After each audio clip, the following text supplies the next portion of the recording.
Spravi, zanima me, ker je teh odlagališč ogromno, več tisoč. Kako boste določili prioritetna?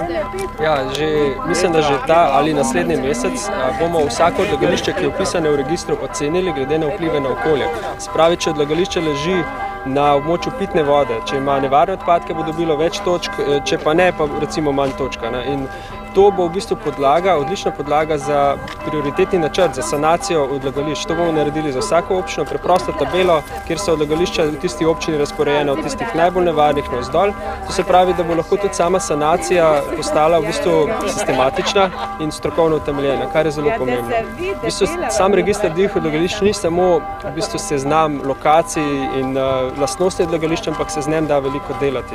Recimo, ker bomo popisovali vsako leto, se bo dalo določiti območja, kjer vsako leto nastajajo na novo odlagališča in tja poslati inšpekcije, recimo postaviti zapornico, kamere, karkoli. In na ta način se da tudi v bistvu zmanjšati stroške inšpektoratov in hkrati povečati učinkovitost. Vi ste že v lanskem letu opravili v bistvu nekako delo naših državnih uradnikov.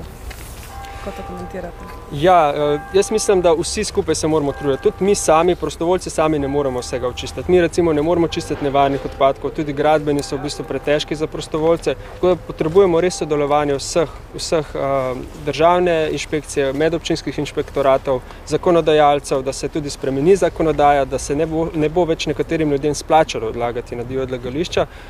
Nas pa veseli, da dejansko inšpektorati nas že upoštevajo, uporabljajo v bistvu tudi naš register divjih odlagališč za podlago svojega dela, za načrtovanje svojega dela.